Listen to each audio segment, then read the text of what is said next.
আজকে বেশ কয়েকটা ইস্যু নিয়ে আলাপ করব, তার আগে একটা সুসংবাদ দেই, তাই না? মেলা দিন সুসংবাদ পাই না। প্রফেসর ইউনূসের নামে নাকি কেউ কটূক্তি করেছিল, তাই মামলা করে দিছে। সবাই বলেন আলহামদুলিল্লাহ। আওয়ামী লীগ কি স্ট্র্যাটেজি নিছে জানেন? তারা যেভাবেই হোক প্রফেসর ইউনূসের সরকারের ঘনিষ্ঠ হওয়ার চেষ্টা করবে। ঘনিষ্ঠ হইয়া তারা তাদের যে পজিশনগুলো ছিল প্রশাসনে, সেই পজিশনগুলো রক্ষা করার চেষ্টা করবে। মানে লাল মিয়ারে সোনা মিয়া বানাবে, আর সোনা মিয়ারে লাল মিয়া বানাবে, মাঝখান থেকে সোনা লাল হইয়া যাবে। আমি প্রমাণ ছাড়া কথা বলি না, আজ একটা সলিড প্রমাণ দেব। দেখবেন কিভাবে আওয়ামী আমলের সমস্ত সুবিধাভোগীগুলা প্রফেসর ইউনূসের সরকারের আশেপাশে আইসা ভিড়িছে, এবং কাউরে ওরা চিনতেছে না প্রফেসর ইউনূসের প্রশাসন। আসেন একটা এক্সাম্পল আজকে দেখি, এরকম অনেক এক্সাম্পল আছে, একটা এক্সাম্পল দেখব।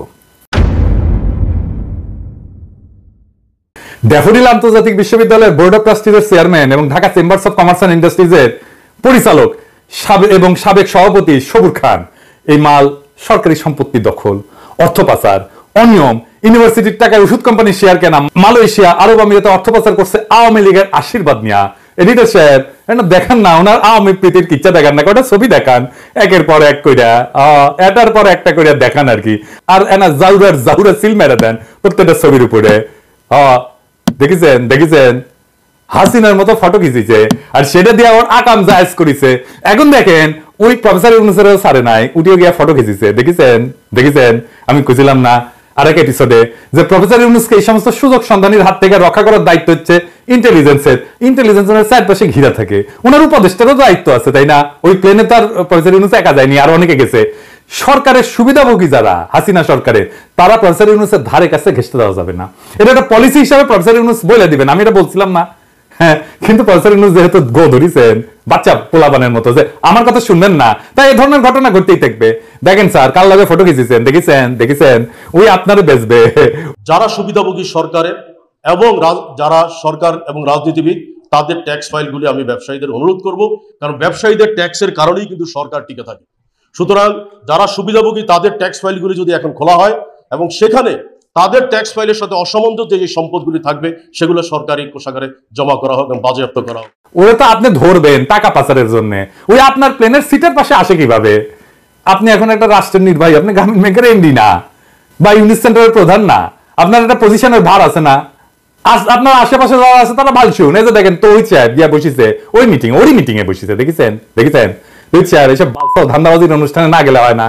আপনি গেছেন জাতিসংঘের সাধারণ পরিষদে, আপনি যে কাজ খুঁজে না পান ওইখানে, এটা আপনার প্রবলেম। ওইখানে তো মেলা কাজ, ওইখানে আপনার নিঃশ্বাস ফেলার কথা না। কাজ খুঁজে যদি না পান তাহলে জ্যাকসন হাইটে যান, সাধারণ বাংলাদেশিদের সাথে মিশেন, কথা বলেন। ধান্দাবাজদের সাথে ঢলাঢলি করেন কেন? আমি আপনার জায়গায় থাকলে কি করলাম জানেন? ওই টাইমটায় যদি আমার কোনো কাম থাকতো না বা কাম খুঁজে না পাইতাম, তাহলে আমি কি করতাম? আমেরিকাত গেছি তো, ওই যে ইলিয়াস, কনক সরোয়ার, শাহিদ আলম, মুনির হায়দার, জ্যাকব, নাজমুল সাকিব, টিটো, এই সবাই ডাকতাম, ওদের সাথে একটু কথা বলতাম। একসাথে যদি খাবার পাই একটা লাঞ্চ টাঞ্চ করলামই বা ডিনার টিনার করলামই, ওদের বিপ্লবে কন্ট্রিবিউশনের জন্য ধন্যবাদ জানাইতাম। উনি যা নিয়ে আলাপ করেছেন, যা আউটপুট হয়েছে না ওই ভালসুনদের সাথে, ধান্দাবাজদের সাথে, তার সাথে 100 গুণ আউটপুট বেশি পাইতেন এদের সাথে যদি আলাপ করতেন। কারণ ওরা জানে দেশের জন্য কি দরকার। দেশ নিয়ে সারাক্ষণ ভাবে, ধান্দা করে না কেউ। ইলিয়াস উবের চালায় পেট চালানোর জন্য, ধান্দা করে না। এরা পিওর মানুষ, পিওর মানুষ। দেশের কাছে কখনো কিছু চাইবে না, দিবে, শুধু দিছেও, এবং সেই জন্য মানুষের ভালোবাসা পাইছে এই লোকগুলা। এবার আসেন আমেরিকা প্রশ্ন। আমি যেহেতু কইছি যে আমেরিকার বলয় ঢুকে দিচ্ছে প্রফেসর ইউনূস, এটা মেলাজন মাইন্ড করেছে, তো কেন আমেরিকার ব্লকে আমাদের যাওয়া উচিত না, আসেন সে বিষয়টা আলাপ করি। আমি প্রথমে বলি, বাংলাদেশকে আমেরিকা, ইন্ডিয়া, চীন কোন ব্লকেই যাওয়া উচিত না। তার একটা স্বাধীন পররাষ্ট্রনীতি অনুসরণ করা উচিত। কিন্তু আমেরিকা প্রশ্নে আমাদের আলাদাভাবে বিষয়টা বুঝতে হবে। কেন বুঝতে হবে সেই বিষয়টা আসেন একটু বিস্তারিত আলাপ করি। এর কারণটা হইতেছে ভারত প্রশ্ন। কেন ভারত প্রশ্ন? ভারত আর আমেরিকা পুটকিতে পুটকিতে খাতির আছে, বুঝছাও? এই জন্যে আমেরিকাকে আমি আস্থায় নিতে পারি না। কেন পারি না? আরেকটু ব্যাখ্যা কেটা বলা দরকার। পুটকিতে পুটকিতে ক্যাঙ্কা খাতির। বাংলাদেশের স্বনির্ভর পররাষ্ট্রনীতি অনুসরণে ভারত হইল সবচেয়ে বড় প্রতিবন্ধক। সেই আমাদের 1971-এ মুক্তিযুদ্ধের সময় থেকে ভারত নানাভাবে আমাদের স্বাধীনতা সার্বভৌমত্বকে অস্বীকার করেছে। প্রবাসী তাজউদ্দিন সরকারকে স্বীকৃতি দেওয়ার আগেই ভারত তাকে বাধ্য করেছে 25 বছরের একটা গোলামী চুক্তি সম্পাদনে, যেটা স্বাক্ষর করার পরপরই অস্থায়ী রাষ্ট্রপতি সৈয়দ নজরুল ইসলাম অজ্ঞান হইয়া পড়ে গেছিলেন। জানেন এটা? ওসমানী ওনারা কইছিল আপনি দেশ বেঁচে দিলেন এইভাবে। গত 15 বছরে আমরা দেখছি বাংলাদেশে একটা ভৃত্য সরকারকে বসায় রেখা, দিল্লির দাসীরা বসায় রেখা ভারত কিভাবে আমাদের স্বাধীনতা, সার্বভৌমত্ব, আঞ্চলিক অখণ্ডতা বিপন্ন করেছে। এখনো ইন্ডিয়া হাসিনারে রাখিছে, তাই না? ওরা আশ্রয় দিচ্ছে, তাই না? ও পালিচ্ছে, তাই না? আর গদি মিডিয়া আমাদের পিছনে লেগে আছে, আমাদের বিপ্লবের পিছনে লেগে আছে। আমাদের এই নবলব্ধ গণতন্ত্রকে চিতায় তোলার কোন চেষ্টা কি তারা বাকি রাখছে? রাখে নাই। এই প্রক্রিয়ায় তাদের বসানো ফ্যাসিবাদী ঘৃণিত হাসিনা সরকার জনগণের সকল অধিকার ধ্বংস করেছে, এমন সব ভয়ঙ্কর মানবতা বিরোধী অপরাধ করেছে যার তুলনা শান্তিকালীন সময় পৃথিবীর কোন দেশে নাই। কোন দেশে নাই, আপনি কোথাও খুঁজে পাইবেন না। 1,500-এর বেশি মানুষ মারিছে কয়েকদিনে। এই চক্র বাংলাদেশের অর্থনীতিকে পঙ্গু করে দিছিল। এই ভয়াবহ ইতিহাস যেন ভুলে না যায়, সেই জন্য আমি এর উল্লেখ বারে বারে করব। ভারতের এই দুশ্মনির কারণে আমি তাদের খবরদারির তীব্র বিরোধী, এটা আপনারা জানেন। আমি মনে করি ভারত আমাদের দেশের সাথে আগে যেমন শত্রুতা করেছে, পরেও শত্রুতা করবে, এখনো করিচ্ছে শত্রুতা। আমাদেরকে সব সময় অপমান আর পদানত করে রাখাটা তাদের ফরেন পলিসির ডিএনএ এর মধ্যে ঢুকে গেছে একেবারে। কংগ্রেস হোক, বিজেপি হোক, আর মমতা ব্যানার্জি হোক, কেউ এর থেকে বাইরে হবে না। এটা লিখে রাখতে পারেন। এইটা একটা অত্যন্ত ডেলিকেট সিচুয়েশন। আপনাকে যদি সামনে আগাইতে হয়, আমাদের দেশে খুবই স্ট্রং ভারত বিরোধী ভয়েস লাগবে, সক্রিয় কর্মপন্থা লাগবে। এবং যে কারণে হোক, আমি কাউকে এইটার জন্য মন্দ কথা বলবো না। পলিটিক্স যারা করে তারা এই পজিশনটা নিতে পারবে না সঙ্গত কারণে। আমি আর বিস্তারিত গেলাম না। একই সাথে বাংলাদেশ প্রশ্নে যে সমস্ত শক্তি ভারতের পক্ষ নিছে, ভবিষ্যতেও নিতে পারে, তাদের ব্যাপারে আমাদের অত্যন্ত সতর্ক থাকতে হবে। এখানেই আমেরিকার ভূমিকার কথা আসছে।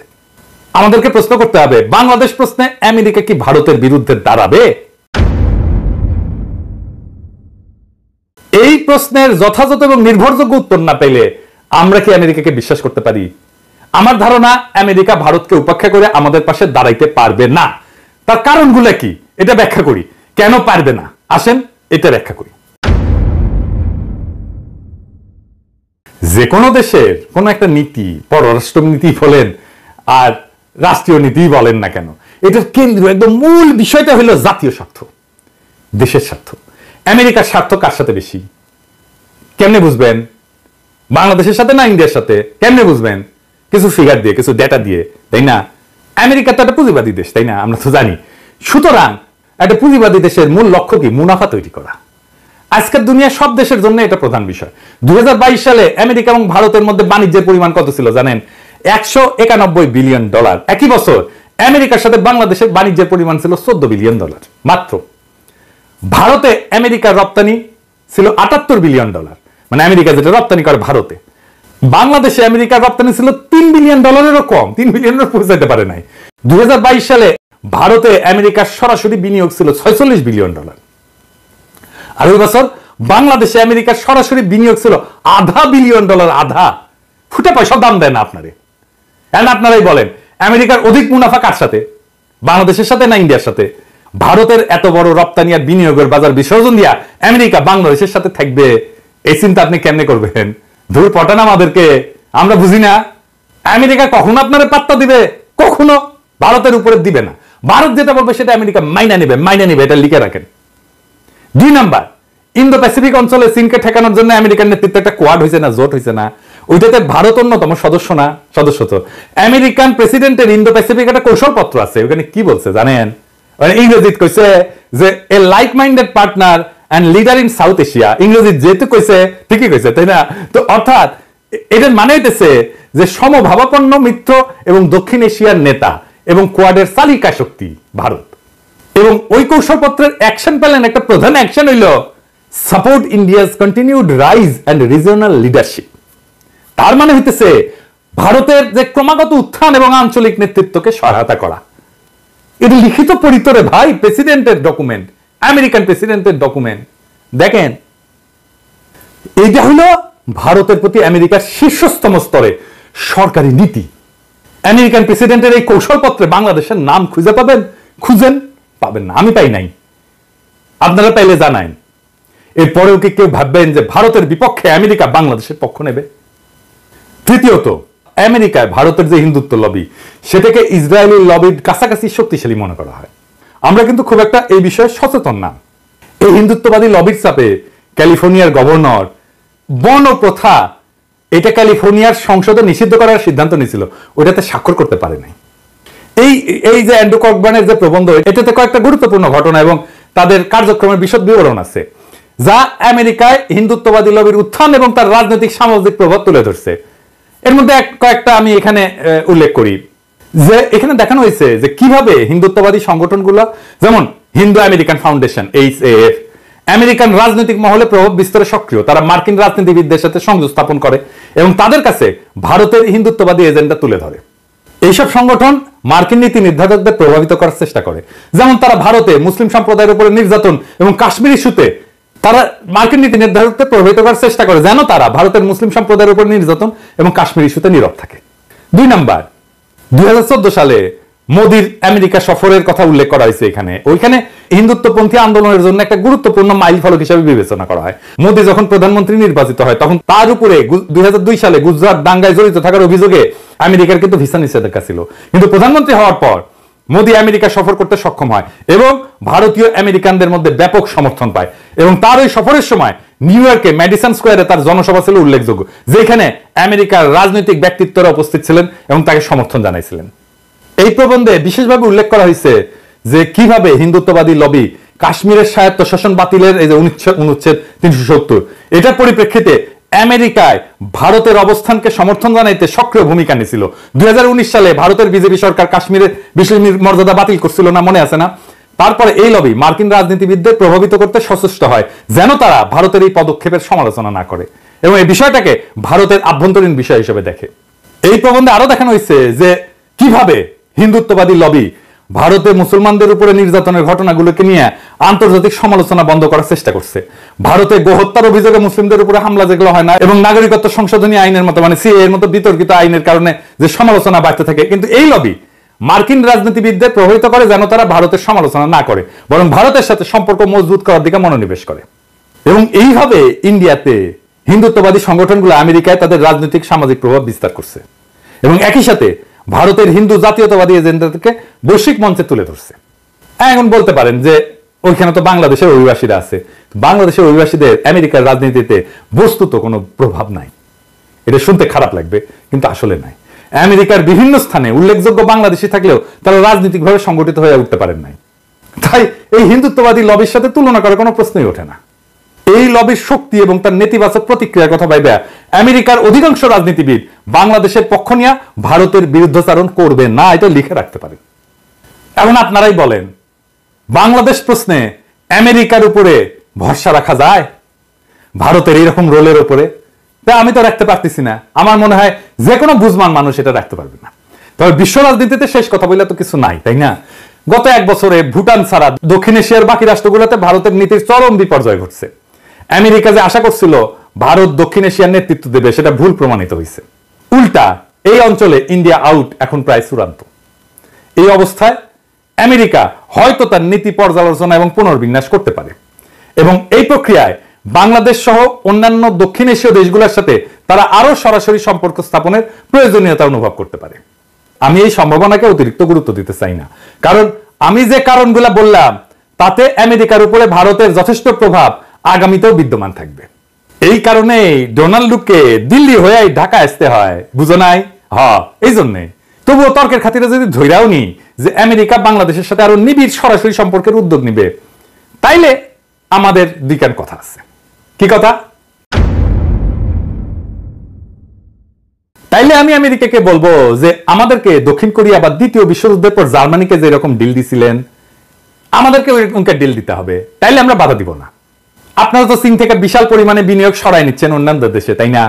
তো বাংলাদেশে তার একটা বড় অংশ নিয়ে আসেন। আমরা জিন্দাবাদ দিব, আমেরিকা জিন্দাবাদ। আমাদের তরুণদের মেধা এবং বীরত্ব তো সারা দুনিয়া দেখছে, তাই না? আপনারাও দেখেছেন। আগামী দিনের যে প্রযুক্তি ভিত্তিক যে বিশ্ব অর্থনীতির উন্মেষ ঘটছে, তাদের তারাও যেন সফলভাবে অংশ নিতে পারে, তার জন্য অ্যাকশন প্ল্যান করেন। আপনারা সরাসরি এবং আপনাদের মিত্রদের মাধ্যমে আমাদের অবকাঠামোতে বিনিয়োগ করেন, যাতে আমরা একটা বিশ্বমানের লজিস্টিক ব্যবস্থা দ্রুত গড়ে তুলতে পারি। আমাদের সামরিক বাহিনীর শক্তি এবং সামর্থ্য যথেষ্ট পরিমাণে বৃদ্ধি করার একটা কার্যকর কর্মসূচি আমাদের সাথে বৈশাখ প্রণয়ন করেন এবং বাস্তবায়ন করেন। এই কাজগুলো করতে আপনাদের খুব বেশি যে খরচা হবে তা কিন্তু না, বরং একটা দ্রুত বর্ধনশীল বাংলাদেশ আপনাদের বাণিজ্য এবং বিনিয়োগের উল্লেখযোগ্য একটা ডেস্টিনেশন হতে পারে।